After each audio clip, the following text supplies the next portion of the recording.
Hey, Giants fans, this is Chris Franklin from NJ Advanced Media, and welcome to the Talk is Cheap podcast, the show where we discuss all things related to the New York Giants. And before we begin, I want to remind you that you can read our content on NJ.com/Giants and make sure to bookmark that to get the latest Giants news and analysis.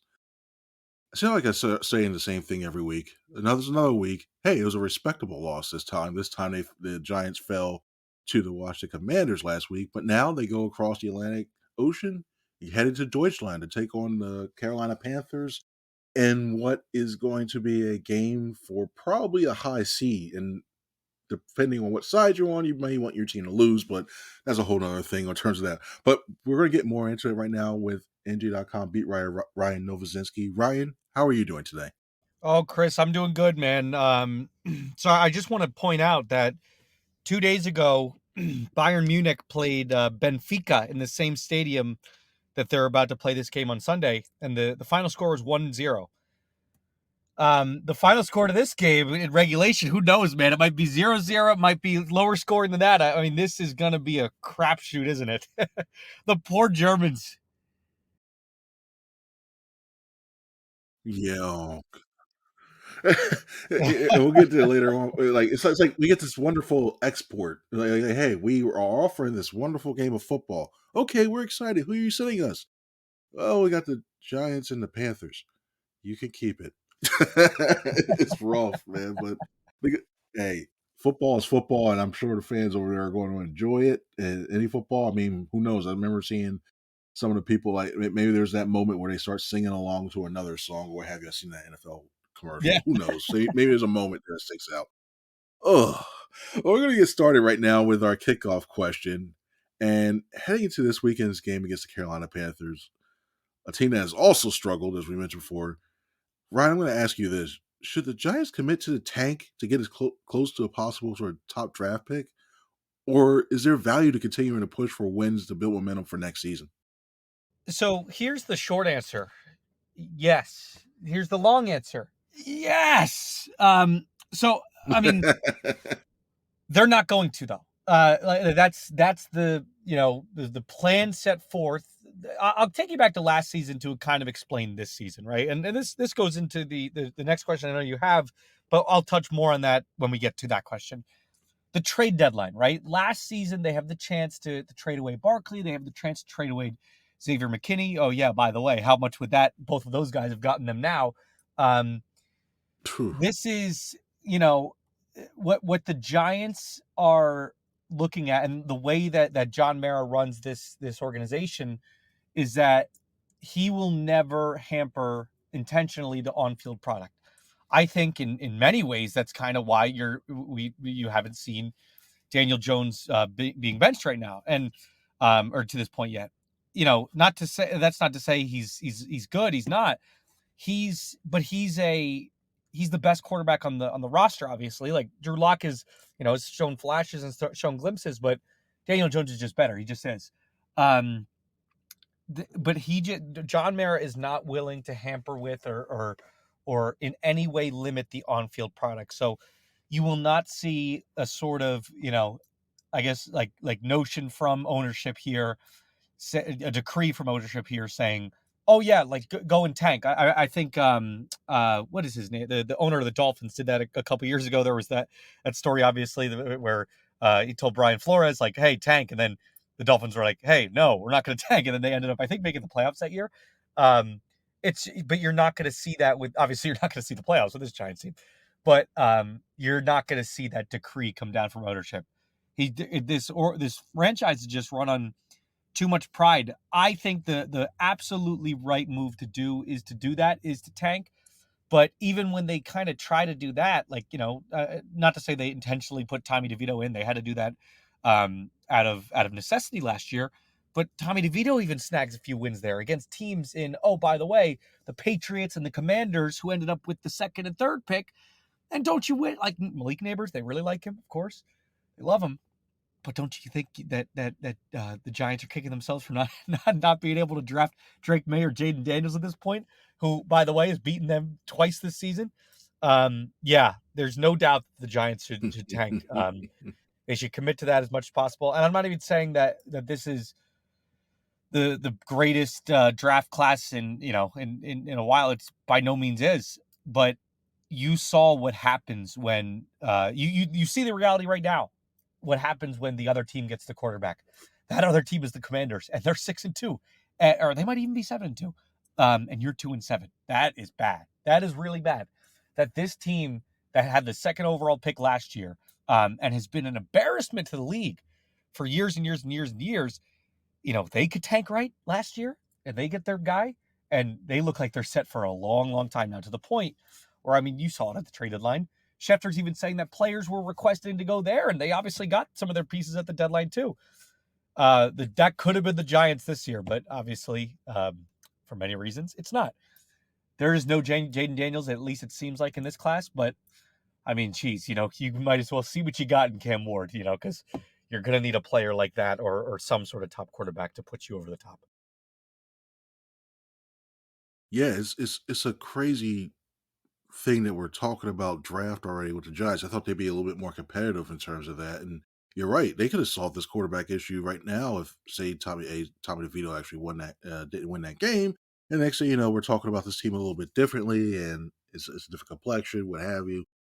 I think it's one of those things where also listen, the Giants haven't had a successful season since 2022 when they made the playoffs, and they're at the point now where they do need to do something because you're starting to see these young guys, and you don't want to mire. I look at it like the Philadelphia 76ers in a way, where they tried to do the process, and they had these guys in here, and they were trying to tank for all these good picks and to build a team. And then what happened was the one missing part that seemed to come out of it. I know you got Joel Embiid out of it, but the problem was that you didn't learn how to win, and that takes a while. So at the same time, I want to see like Malik Neighbors. I don't want to lose him early. I think the guy's got competitive spirit, but I don't want to see him lose so much early on that he thinks, "Oh, this is the norm" or what have you. This is the regular culture. You don't want to develop a losing culture. So I'm looking at that in the same way. But with all that said, they need to just go. You know what? Hey, Tommy, come in, play this game. Because Daniel Jones, we're almost looking at a similar situation for developing when in terms of that. With because you see Daniel Jones potentially late in the season, like when you look at their record, the Indianapolis Colts, they could be done with it, or maybe the Eagles are sitting people at the end of the year if they're fighting with the Commanders and that too. So yeah, you don't want to have a repeat of what happened last year, but you need the draft picks. You really need the draft picks to really. There's so many holes on this team. That team. All right, next up, and we talked about this a little bit. You mentioned it, talked a little bit. The trade deadline came and passed, and to a seven record, we talked about the draft. They need a lot of assets, and they had a chance to potentially trade Azeez Ojulari, but they didn't. With a 2-7 record, why do you think the Giants decide not to trade edge rusher Azeez Ojulari to begin a retool? Chris, this one is a big head scratcher to me, man. I understood, like, there were a couple guys that could have been traded. We talked about this a little bit. It's Darius Slayton and Azeez Ojulari, and then I guess if you want to throw Evan Neal in there, yeah, you can throw Evan Neal in there. Although, that's a whole other discussion. We could do a whole podcast on Evan Neal. One of my most fascinating things. Anyways, I'm going on. So I think this Aziz thing, though, you saw all day, right? You always get the insiders that'll put out like, oh, teams are vying for Aziz Ojulari, which is basically, just the agent texting and saying like, hey, or the to GM or something texting them and saying, hey, yeah, like make sure, it's known that Aziz is available, whatever. They absolutely should have traded him. There's no doubt. Even I don't care what you get there. Even if you get a fifth or a late fifth or a 6th-round pick, who cares? This is a guy that in all likelihood, he can say whatever he wants, and he's a nice dude. He will sit here and say, "Oh yeah, I want to come back to the Giants." Blah blah blah blah blah. No. Like they're not going to come back to the Giants. He probably and if he does come back to the Giants, like you got to question what the heck Joe Shane is doing, paying a backup edge rusher. And believe me, Azeez Ojulari is talented, and his numbers are already better right now than what Kayvon had in his 5-game sample size this season. With his 4-game sample size, I think even in like 3 or 2 games, he already had more sacks, more pressures than Kayvon has this season. But that's beside the point. You're not going to keep him because number one, Joe Shane made him the 5th overall pick a couple years ago. I want to say that was his first ever pick. And number two, yeah, like you've already kind of committed yourself to him, and what are you gonna do? Are you gonna tell Kayvon, hey, yeah, we're kind of just giving up on you? Sorry, you're going to be the backup pass rusher here now, backup outside linebacker. No. Like, and then in that rate, you're putting all your eggs in the Azeez Ojulari basket, which he's having a good season, but oh my gosh, how injury prone has this guy been in his career? So it's a weird little dilemma. I thought that one was super head scratching. I understood why they didn't trade Slayton, because Slayton's at least a guy they need a number two wide receiver. They don't trust Hyatt clearly, unless maybe he goes off this weekend and kind of renders that statement useless. But this Ojulari thing, that was, my gosh, man, a real head scratcher to me. I understand, like, again, it goes back to the competitiveness and whatever, but are Azeez Ojulari and Darius Slayton turning this team from 2-7 to 10-7? And hey, there has been one team in the Super Bowl era, Chris. I did this story this week, that has come back from 2-7 to playoffs, and that was the 2020 Washington football team. Okay, they went 7-9. You've seen it. Like this division gets annoying and terrible sometimes. This is not one of those years, and it's funny like that team is the Washington Commanders, who are 7-2, and the Eagles obviously too. You're not going to get a freaking 7-win. Point is, you're not going to get a 7-win NFC East winner this year. It's just not going to happen. The Giants are cooked. They should have sold at the deadline. They should have gotten at least something, because now they're going to just let Ojulari and potentially Slayton walk for absolutely nothing. Maybe a comp pick. Maybe. Good luck with that. Good luck with that. And you're looking at like, and I understand the need for it to have rotational depth at the edge rusher spot, because it is one of the toughest spots to find, the most valuable spots to find.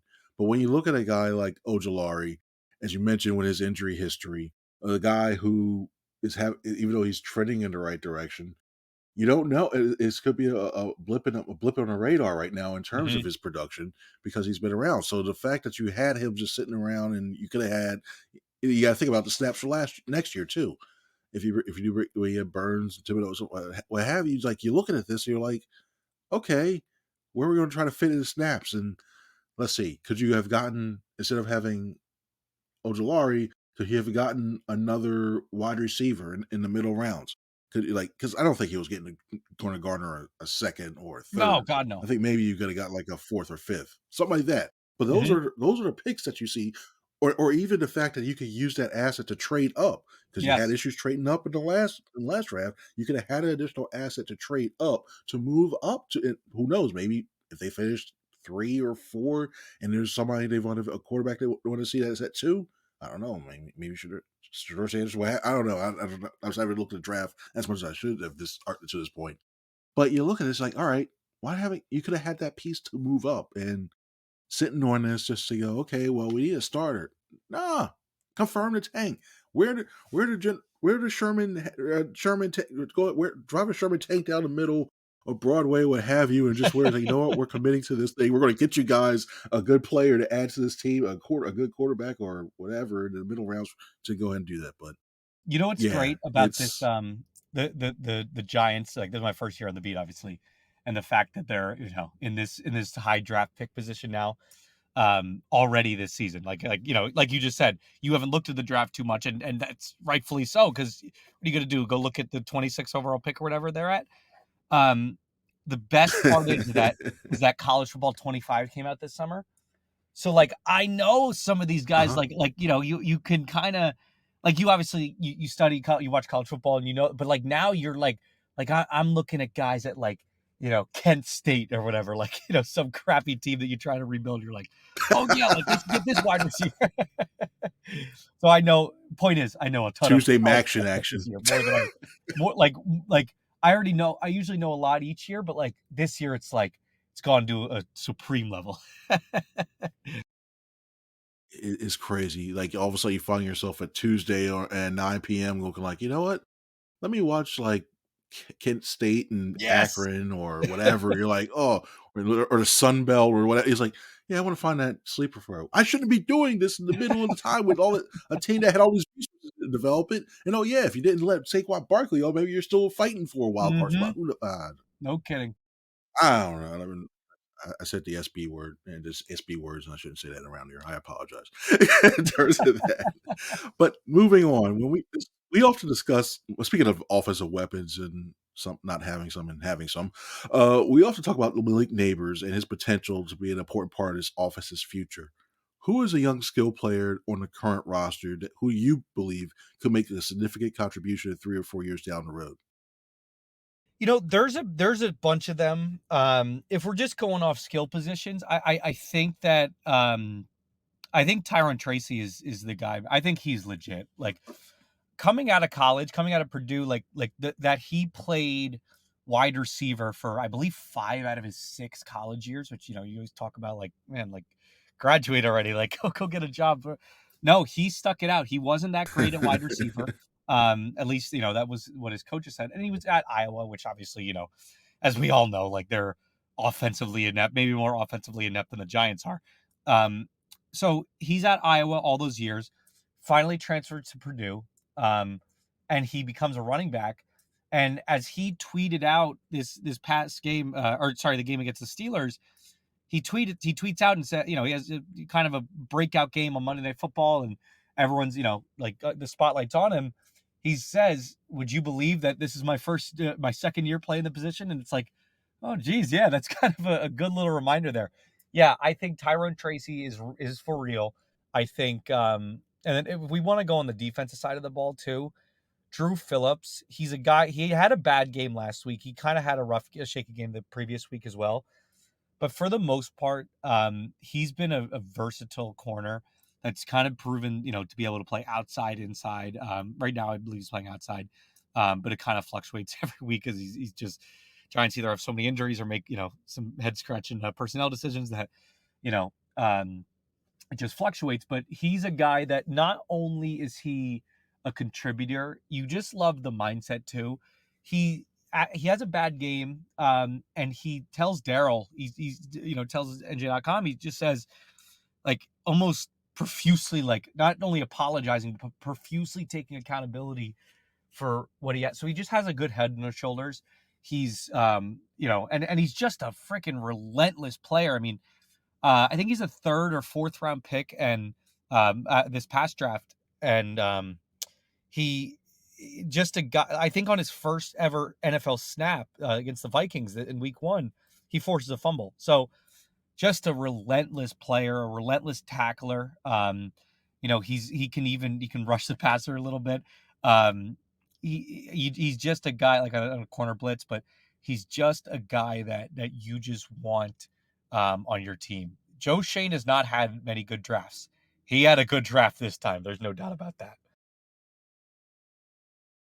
Nice, nice, nice. Now we're going to turn more towards the game itself, and with the Carolina Panthers, their quarterback Bryce Young will start once again after being starting the season, then being benched, and for Andy Dalton, and Andy Dalton got in that accident, and then they say, "Hey, you know what, Bryce Young start again."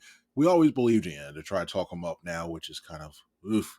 After he was reportedly taught there are rumors that he may be dealt, which great job securing the confidence of your young quarterback. But anywho, when you look at that, they'll be also be without. Yeah, it's crazy, and they'll be also be without one of their wide receivers, Jonathan Mingo, who they did trade to the Cowboys, which I'm still scratching my head on why they gave up a fourth round pick in Jonathan Mingo.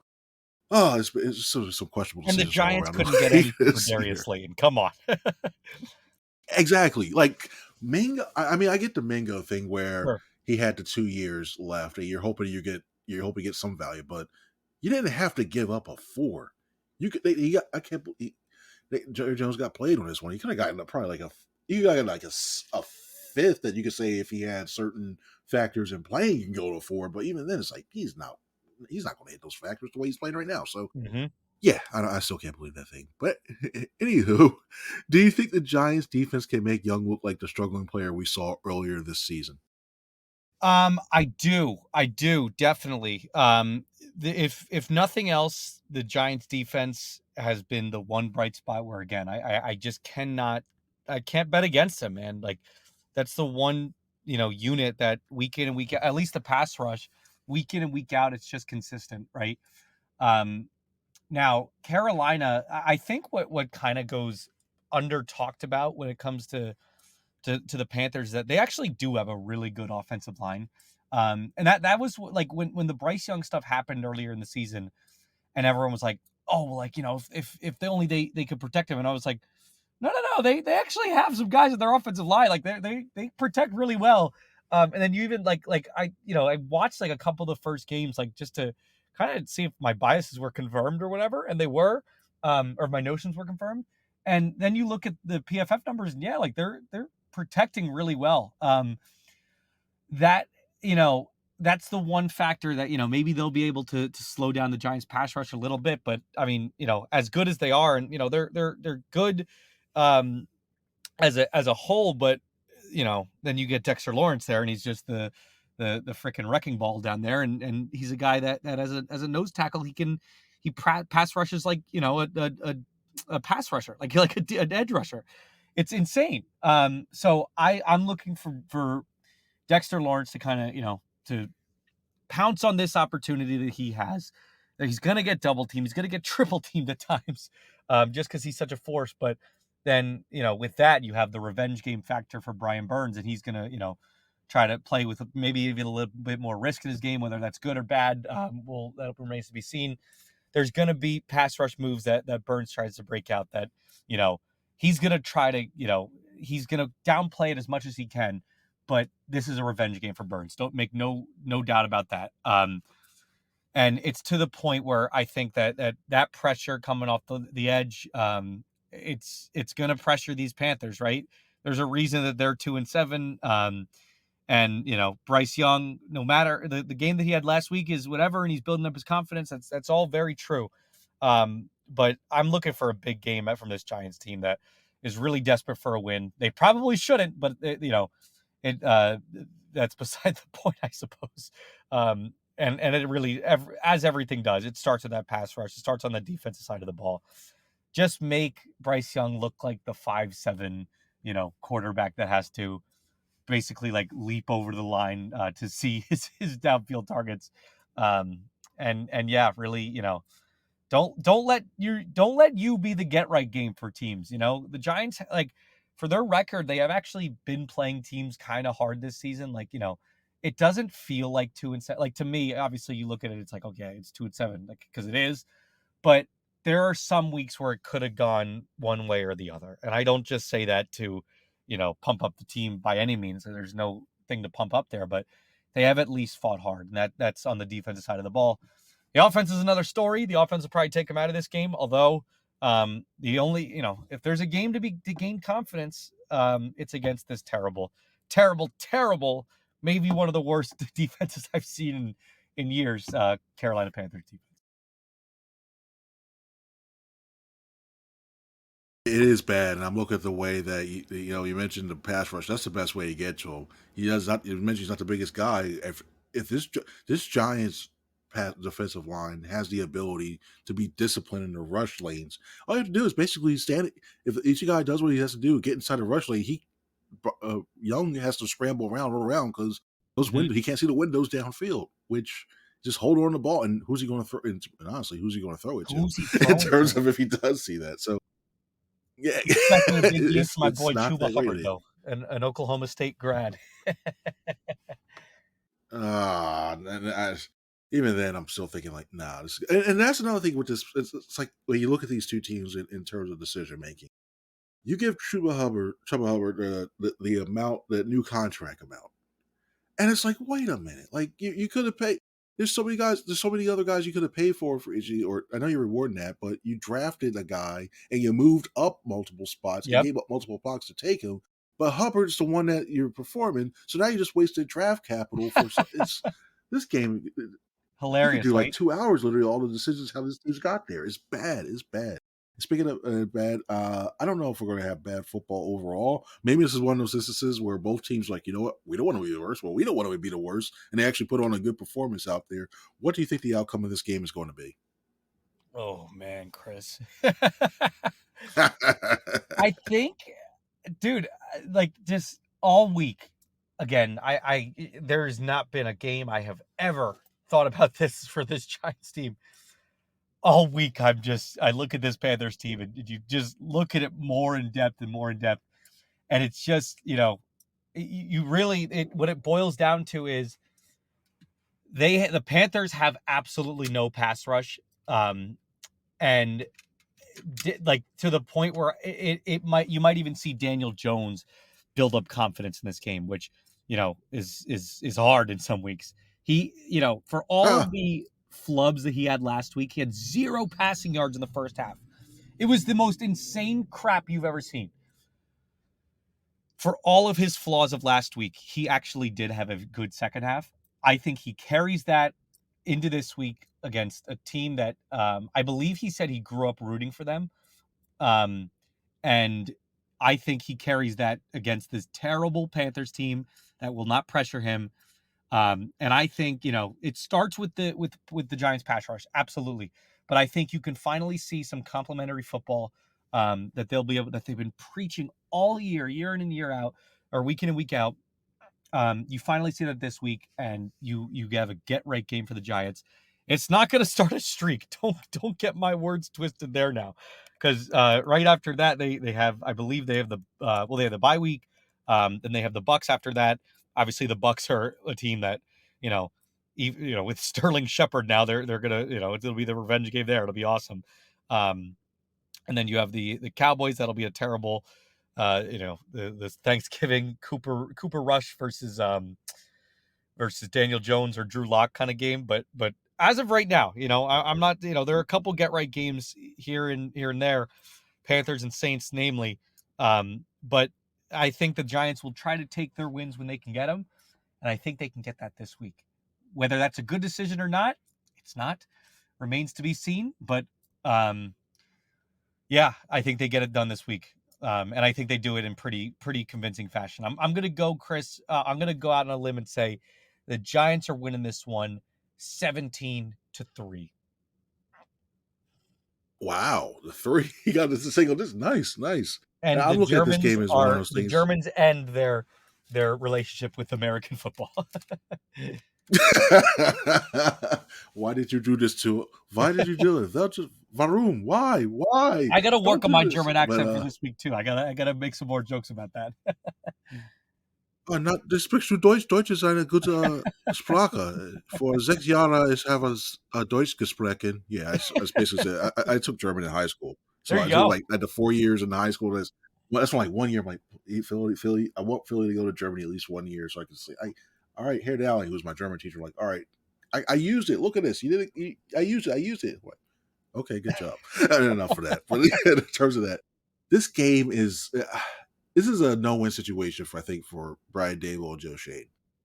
Because if you win the game, which you should win this game against the Panthers, you fall down further in the draft pick hole.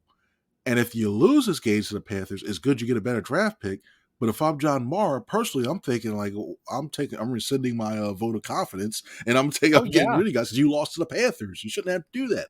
So it's a no-win situation for them.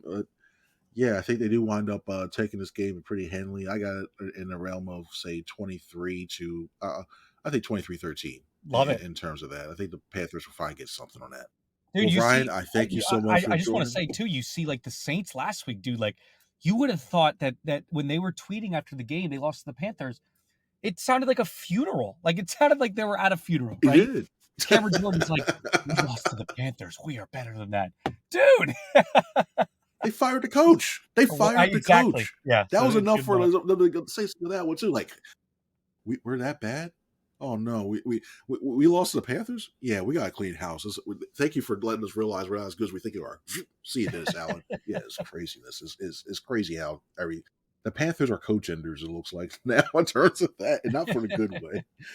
But Ryan, I thank you very much for coming on. I appreciate it as well too. Make sure to read Ryan and Daryl Slater's work for this upcoming game against the Panthers at NJ.com/Giants. For Ryan, I'm Chris. Everybody have a good one. See ya.